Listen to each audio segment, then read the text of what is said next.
Idée reçue numéro 7, Pascal, la donation de titres est réservée aux transmissions familiales.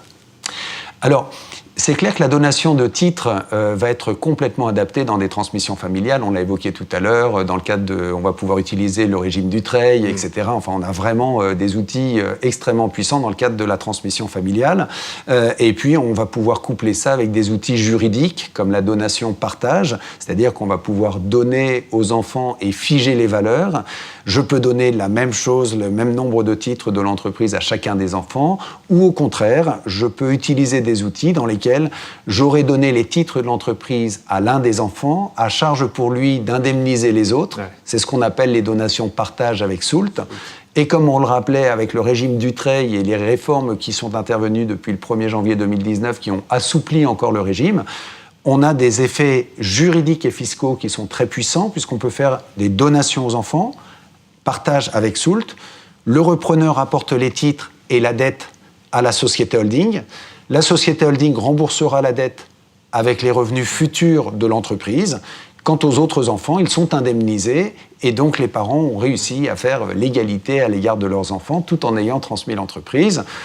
Et aujourd'hui, très souvent, on couplera ça aussi du côté des parents avec une petite partie sous forme d'une vente de leurs titres à cette société holding justement qu'on a créée, de façon à ce qu'ils aient des revenus futurs, qu'ils puissent ensuite voir avec l'assureur comment le placer, comment organiser les choses, etc. et assurer des revenus futurs. Donc on a des outils qui sont extrêmement utiles et complètement adaptés à la transmission de l'entreprise familiale. Pour autant, on va également utiliser les donations en dehors de l'entreprise familiale. Et typiquement, c'est le cadre de la donation avant cession, c'est-à-dire que j'ai un chef d'entreprise qui détient des titres. Ça peut être même un portefeuille de valeurs mobilières, mais ça peut être des titres de son entreprise, mais il envisage de la céder, par exemple parce qu'il n'y a pas de repreneur dans la famille, ou parce que ça s'y prête comme ça, il a une opportunité à un moment, et il est en pleine activité, il veut faire autre chose, il va vendre son entreprise et refaire autre chose après. Eh bien, dans ce cadre-là, il peut tout à fait faire, au moins sur une partie des titres, une donation des titres avant cession. On évoquait tout à l'heure le fait qu'on peut avoir une fiscalité confiscatoire. Je vais vous prendre un exemple. Supposons que j'ai une entreprise qui vaut 100 et que monsieur l'a créée à partir de 0. Eh bien, il a 100 de plus-value. Ouais. Si jamais il cède l'entreprise, il va payer 30 de prélèvement forfaitaire unique et donc il lui restera un net de 70.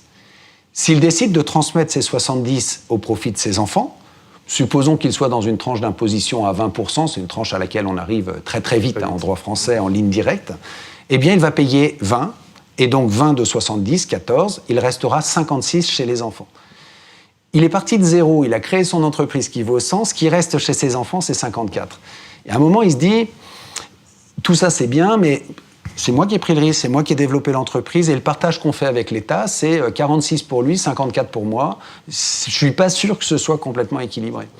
Est-ce qu'il n'y a pas des moyens, justement, d'améliorer un peu les choses? Et là, en droit français, il y a toujours des solutions. Elles ne sont pas faciles à trouver, mais il y a toujours des solutions. Et la principale solution dans un cadre comme celui-ci serait, le chef d'entreprise va dire, plutôt que de commencer par la vente, puis la donation du prix de vente, eh bien je vais commencer par la donation, je donne les titres de la société au profit des enfants, la donation purge sur le plan fiscal le montant de la plus-value, si bien que lorsque les enfants vendent, ils ne sont pas taxables sur cette plus-value. Je reprends un exemple. Si mon entreprise vaut toujours 100, si je commence par la donner et que je paye 20%, 20% de 100, ça me fait 20. Ouais. Les enfants cèdent, ils ont cédé l'entreprise, ils ont payé les 20, il leur reste 80. Ouais. Première situation, j'avais 100, il reste 56. Deuxième situation, j'avais 100, il reste 80. Alors si je le mets en millions, première situation, j'avais 1 million et il reste 560 000. Deuxième situation, j'avais 1 million, il reste 800 000. C'est clair que... Pas photo. Il n'y a pas photo. Et là, être allé voir des conseils avant pour organiser sa transmission, ce n'était pas forcément idiot. Ah, je ne résiste pas sur ce sujet à vous questionner, même s'il est tôt, c'est encore tout chaud. On a une nouvelle définition qui va entrer en vigueur bientôt de l'abus de droit. On le sait, c'est exclusivement fiscal, maintenant c'est principalement fiscal. Est-ce que globalement, alors je ne vais pas vous demander, c'est difficile de commenter comme ça à chaud, mais est-ce que ce changement risque d'amener à être plus prudent? Qu'est-ce que vous en pensez? Alors vous avez raison de souligner cette évolution, c'est-à-dire que jusqu'à présent, on avait une définition, le L64 du livre de procédure fiscale, le but exclusivement fiscal. En d'autres termes, on crée de la sécurité juridique, c'est-à-dire que dès que vous aviez un but autre que fiscal, il n'y avait pas de débat. On en trouvait toujours un autre. C'est clair, surtout dans une donation. Ouais. Quand je fais une donation, je me suis appauvri, donc j'ai transmis des actifs au profit des enfants, donc la réalité de mon but autre que fiscal était assez facile à prouver. La question, c'est lorsque désormais, puisqu'on a effectivement un nouveau texte qui indique que l'administration pourra introduire une procédure d'abus de droit dans le cadre en fait, du but principalement fiscal, procédure qui n'est applicable qu'aux actes passés à compter du 1er janvier 2020 et dans des procédures initiées par l'administration à partir du 1er janvier 2021, eh bien, dans ce cadre-là, on crée une insécurité juridique. Comment vous allez établir si finalement le gain que j'ai fait en somme d'argent, c'est mieux que le volet transmission que j'ai organisé au profit des enfants, ou la paix familiale que j'ai organisée, ou la protection des enfants et du conjoint, ou etc. Là, pour le coup, je ne sais pas vraiment équilibrer en fait, entre un avantage psychologique, civil, familial, et un avantage fiscal. Donc je pense que c'est un petit peu maladroit, l'évolution de ce texte, mais on peut espérer qu'au cours de l'année 2019, le gouvernement va venir apporter toutes les précisions pour lever nos inquiétudes. Florian. C'est vrai qu'en 2013, déjà, il y avait eu cette première tentative du législateur de modifier, pas simplement en fait, de créer un nouveau texte séparé, mais de modifier la définition dans l'article L64 de l'abus de droit en disant que c'est plus exclusivement fiscal, c'est uniquement principalement fiscal. On peut même dire tentative de Bercy, même. Oui, bien sûr. Oui. Quand je dis le législateur, effectivement, il est légèrement téléguidé. Et le Conseil constitutionnel avait dit, écoutez, non, là, vous êtes en train de créer quelque chose qui a une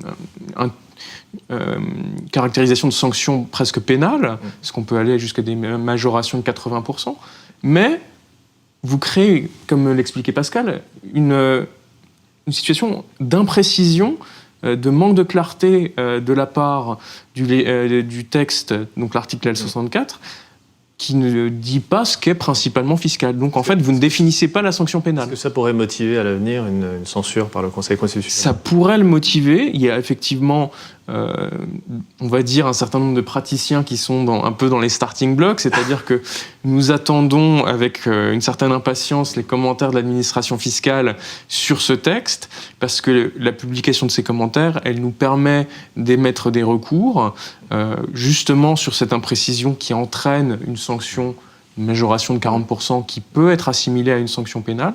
On appelle ça un recours en excès de pouvoir avec question prioritaire de constitutionnalité, un REP-QPC.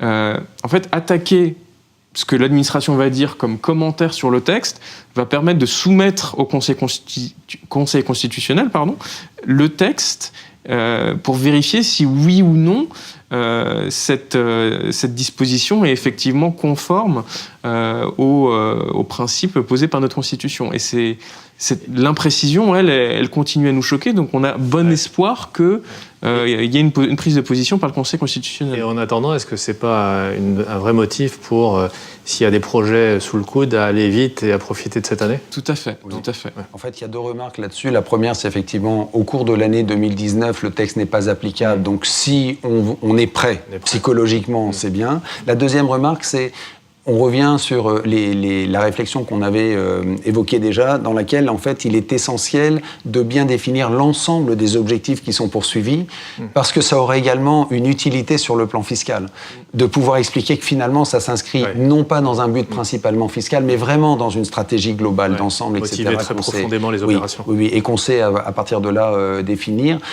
Et ce qui est très choquant, en fait, dans ce texte-là, c'est le fait que ça va être apprécié par des inspecteurs des impôts qui vont venir contrôler et qui jugeront pas forcément le but principalement fiscal de la même façon si je suis à Paris, à Marseille, à Lyon.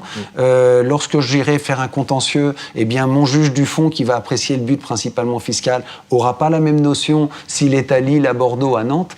Et donc on crée en fait une insécurité juridique et ça c'est pas bon. Voilà, donc il faut vraiment éviter ce genre de choses, c'est un petit peu dommage. Par contre, pour limiter un tout petit peu la portée quand même de ce texte-là, parce qu'on a vu écrit beaucoup de choses, le but principalement fiscal, contraire à l'objectif poursuivi par le législateur. Hein. Et donc, quand j'ai un texte qui est clair et qui définit l'objectif, même si mon but est principalement fiscal, j'ai zéro risque. Et ça, faut pas oublier de le rappeler, parce que dans la plupart des opérations qui nous occupent, j'ai pas de débat. Hein. Si je suis dans une transmission du trade, j'ai un avantage fiscal, mais j'ai zéro risque. Exactement. Frédéric, vous vouliez ajouter un petit mot? Oui, il est clair que ce texte-là risque d'ouvrir un grand nombre de litiges, ou en tout cas susciter un grand nombre de questions, un grand nombre de litiges avec l'incertitude fiscale que l'on a évoquée. Ça nécessite d'autant plus de prendre du temps pour anticiper, organiser et pouvoir justifier auprès de l'administration, auprès de tous les intervenants. Mais ça va aussi mettre une certaine incertitude à la fois au moment de la transmission, mais bien en amont, parce que pour le coup, l'application de ce texte-là pourra avoir également des résonances sur la manière de gérer sa rémunération, la manière de gérer la rémunération de ses enfants dans une structure familiale. Donc on élargit le débat, et puis l'utilisation de l'adverbe dans les textes fiscaux a toujours été quelque chose d'un peu dangereux en fait pour le contribuable. Un dernier mot sur ce sujet. Oui, un dernier mot. On pourra en parler longtemps. Exactement. Mais pour effectivement rejoindre sur cette idée d'imprécision et le fait que des inspecteurs dans différentes régions puissent avoir des visions différentes, sur un texte qui n'a pas grand-chose à voir, mais qui est sur celui du régime Murphy, donc des distributions de dividendes intra-groupe, on a une clause anti-abus qui est sur le principalement fiscal. Pour des raisons un peu spécifiques, elle ne peut pas être soumise au Conseil constitutionnel. Mais ce principalement fiscal, il pose des problèmes dans les holdings patrimoniales. Est-ce qu'on est en train de mettre en place une holding patrimoniale pour un but principalement fiscal, pour payer moins d'impôts sur le dividende? Et honnêtement, les commentaires de l'administration n'apportent strictement rien à la discussion. Donc c'est là où la crainte peut aussi se poser, mais sur ce nouveau texte, est-ce qu'on va nous dire les mêmes imprécisions qu'avant, et dans ces cas-là, on n'est pas plus avancé. Affaire à suivre.